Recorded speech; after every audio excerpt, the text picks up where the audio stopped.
Bonjour à toutes et à tous et bienvenue dans ce temps de parole sur Cozy FM, le 106.9 et sur KTV, l'action économique des douanes. Samuel, c'est ce dont on va parler ce matin et pour en parler avec nous. Alors il est venu sans son sac à main, sans ses cigarettes de contrebande et son siège bébé. C'est le patron des douanes, c'est Jacques Brablier qui est sur notre plateau. Monsieur le directeur, bonjour. Messieurs, bonjour. Toujours un plaisir de vous recevoir sur ce plateau, d'autant qu'aujourd'hui, on ne va pas parler de contrebande ou de contrefaçon ou de quoi que ce soit, mais on parle de l'action économique des douanes. Vous animez une matinale à la Chambre de commerce et de l'industrie ce matin, si je ne me trompe pas, et vous allez expliquer notamment aux importateurs et exportateurs que les douanes peuvent être des facilitateurs pour pouvoir travailler tout simplement. Comment ça se passe et pourquoi ? Alors d'abord, merci de me recevoir sur ce plateau pour nous permettre de valoriser une composante de l'action de la douane qui est très méconnue. Nous sommes parfaitement conscients que la douane est trop souvent appréhendée à travers le prisme réducteur de son action de protection et de lutte contre les trafics frauduleux. En revanche, ce que l'on sait moins, c'est que la douane a un rôle extrêmement important en matière d'action économique. Et la douane est une administration qui se met au service des entreprises et de leur compétitivité. Effectivement, ce matin, nous avons une réunion douane-entreprise organisée en partenariat avec nos camarades de la CCI, au cours de laquelle nous allons exposer aux opérateurs qui seront présents ce que la douane peut apporter en termes d'offres de services en vue de développer leurs importations, leurs exportations, en vue de faciliter l'accomplissement de leurs formalités douanières dans une optique de développement de leur compétitivité. Alors expliquez-moi, monsieur le directeur, parce que moi je suis chef d'entreprise, je dois importer beaucoup de matières premières, je suis obligé de payer des taxes douanières notamment, je vous dois. Comment est-ce que vous pouvez faciliter mon développement ? Alors, pour faciliter le développement, nous avons un certain nombre d'outils ou de mesures, au premier rang desquels une offre de procédure douanière. Il est un peu difficile d'entrer dans les détails parce qu'on est dans un domaine un petit peu technique et réglementaire, mais la douane tient à la disposition des opérateurs des procédures particulières qui sont adaptées à leur taille, petite ou moyenne ou grande entreprise, à leur profil et ainsi qu'à leur projet.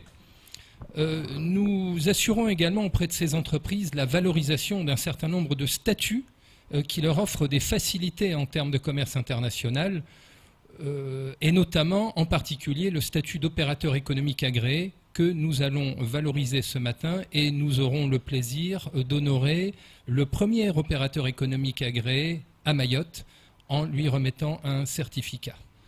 J'ai une petite question, parce que donc, pour le coup, j'y connais vraiment rien.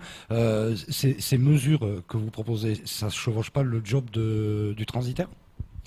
Ah non, pas du tout. Le transitaire est un professionnel des opérations de dédouanement. Nous inscrivons notre démarche dans une stratégie d'accompagnement, de conseil aux opérateurs du commerce international. D'accord. En quelque sorte, nous avons une action de facilitation du commerce international au service de l'entreprise. D'accord. Alors moi je vais faire très simple dans l'illustration pour que tout le monde comprenne. On est vraiment dans la vulgarisation. Je suis importateur de ciment. Je suis l'un des plus gros. Il y a une procédure qui est vue avec vous pour que je puisse faciliter mes importations et payer mes taxes douanières. Mais est-ce que ça veut dire aussi que je vais payer moins ? Ou est-ce que je vais payer mieux ? Alors non, vous n'allez pas payer moins dans la mesure où le paiement des droits et taxes qui sont dus ne se fait pas, si j'ose dire, à la tête du client. Voilà. En revanche, vous allez pouvoir bénéficier, en fonction de la nature de votre trafic à l'importation, en fonction de sa régularité, de sa fréquence, de facilité. Par exemple, en termes de réduction de délai d'immobilisation de votre marchandise, en termes de réduction, voire d'absence de garantie bancaire pour cautionner vos opérations de douane. Et puis, vous bénéficierez tout au long de votre vie économique d'un accompagnement, de conseils qui peuvent vous être prodigués ici à Mayotte. Nous avons au siège de la Direction régionale des douanes un pôle d'action économique qui comporte des experts, des agents des douanes disposant d'une réelle expertise en matière de conseils, de soutien et d'accompagnement dans les formalités du commerce international. Alors, dites-moi si je me trompe, monsieur le directeur, mais moi, ça me donne le sentiment que cet agrément, c'est une relation de confiance qui doit s'installer entre les douanes et les chefs d'entreprise. Vous avez tout à fait raison. Vous faites allusion à ce statut d'opérateur économique agréé qui est effectivement une véritable démarche partenariale établie entre la douane et l'entreprise. Il s'agit pour nous de certifier, de valider la maîtrise par l'entreprise, par l'opérateur économique, de ces opérations de dédouanement. Il s'agit également pour nous de certifier éventuellement la sécurité, la sûreté de sa chaîne logistique globale sur la base d'un audit préalable que nous organisons chez lui afin de mesurer sa fiabilité globale.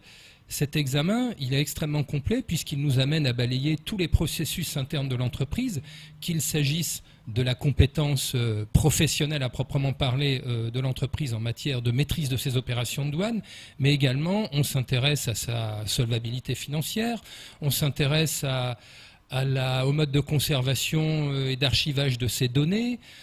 On s'intéresse aux aspects liés à la sûreté-sécurité, à l'accessibilité du site. Bref, on fait un audit complet de l'entreprise qui permet d'ailleurs d'identifier un certain nombre de points de vulnérabilité ou voire de dysfonctionnement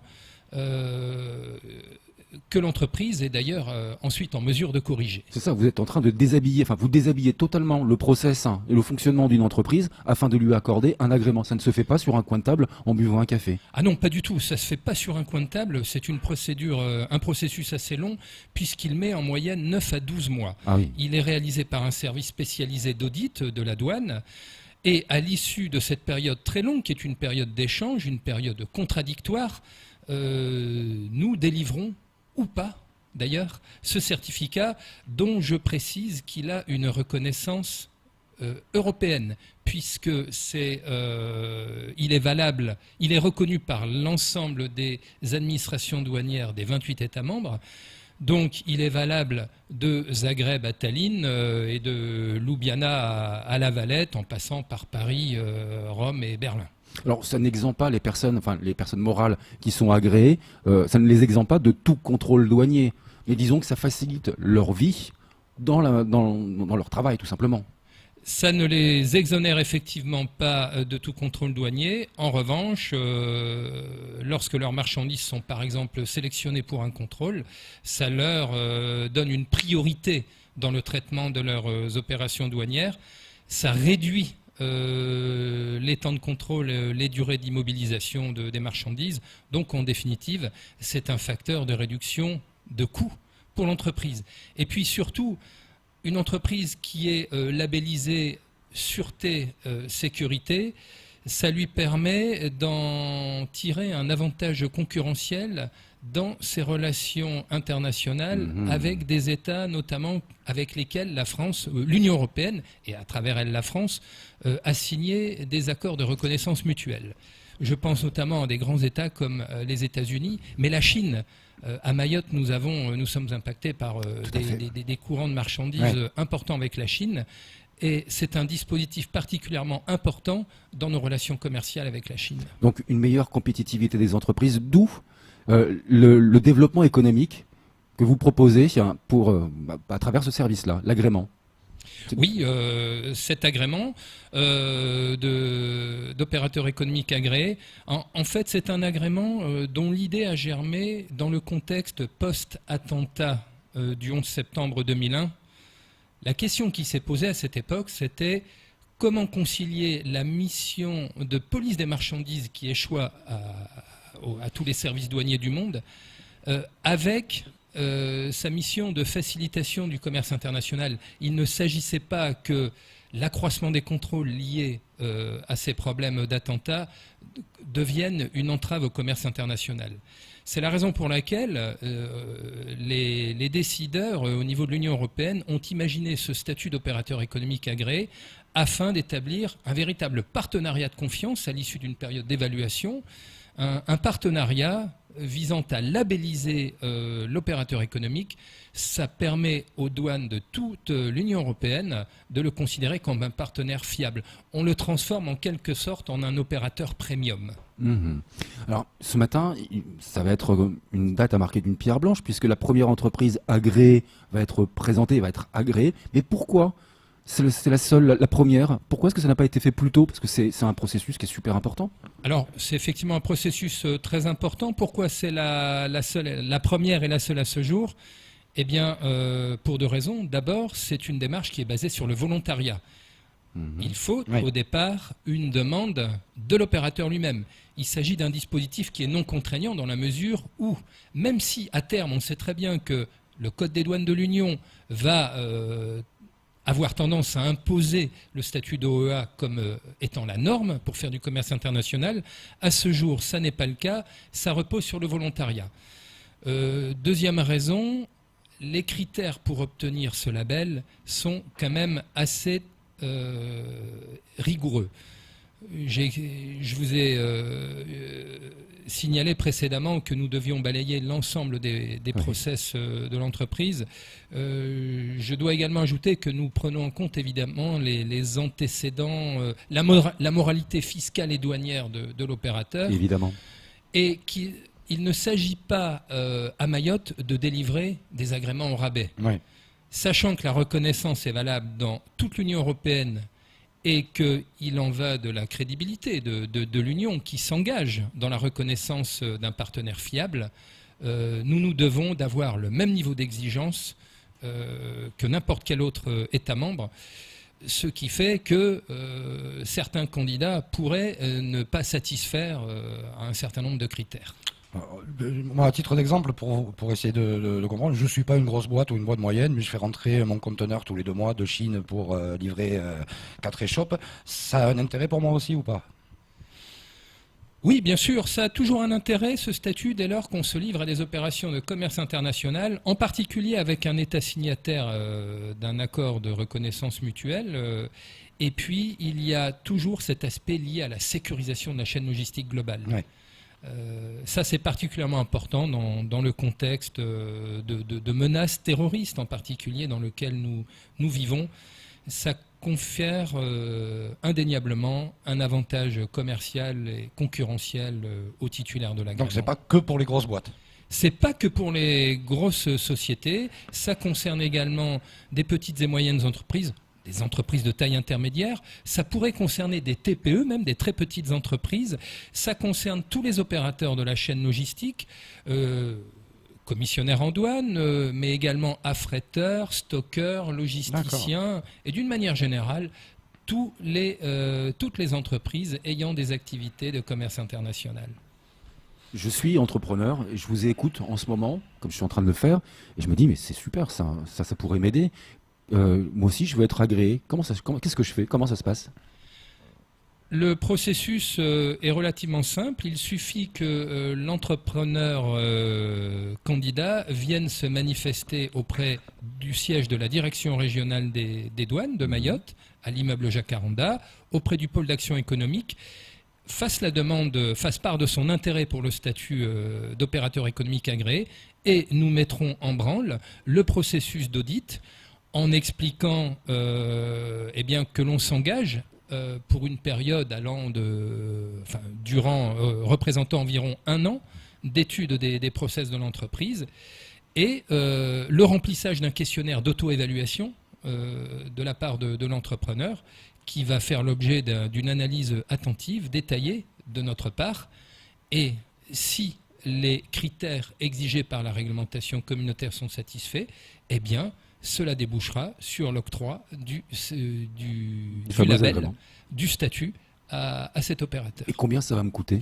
Ça va rien 10%. vous coûter. Alors, l'obtention en elle-même est totalement gratuite, bien évidemment. Nous sommes un service public et nous sommes au service des entreprises. Donc la démarche est totalement gratuite. Ceci dit, il est vrai que ça peut générer des coûts de remise à niveau des points de dysfonctionnement qui auront été identifiés. Je vais citer un exemple. Si on s'aperçoit à l'occasion de l'audit que les conditions d'archivage des données numériques ne sont pas satisfaisantes et requièrent une remise à niveau du système informatique de l'entreprise, ou si on considère que l'accessibilité présente des dangers en termes de possibilités d'intrusion intempestive, il faut rajouter de la clôture. Donc ça a un coût indirect. J'appelle ça l'investissement. Hein. Oui, bien sûr. Mais la démarche en elle-même est totalement gratuite. C'est très très intéressant. Tout comme les conseils que délivre le pôle d'action économique de la Direction régionale des douanes. Nous sommes encore une fois à la disposition des opérateurs pour les accompagner. J'en termine, mais c'est quasiment du coaching d'entreprise. Parce que pour arriver à obtenir le label, l'agrément, il faut vraiment se bouger et rentrer dans les clous. Ah oui, il faut un opérateur économique qui soit motivé pour l'obtenir. L'opérateur que nous allons distinguer ce matin est un opérateur qui fait partie d'un groupe. Vous pouvez le citer peut-être hein, si vous... Oui, bien sûr, il s'agit du transitaire OTL. D'accord. Et ce transitaire fait partie d'un groupe international dont un certain nombre d'établissements étaient, ailleurs qu'à hors de Mayotte, étaient déjà certifiés. Ouais. Donc, cet opérateur savait tout le bénéfice qu'il pouvait retirer de ce statut d'opérateur économique agréé. Voilà pourquoi probablement il s'est engagé dans cette voie qui requiert un peu de patience, un peu de motivation et être prêt effectivement à faire les quelques investissements productifs pour l'obtention de ce statut, mais qui montre assez rapidement que l'opérateur peut en attendre un retour sur investissement. C'est génial. Merci beaucoup d'avoir pris le temps de venir vous exprimer sur ce plateau, monsieur le directeur. Merci à vous. C'est tout pour ce temps de parole.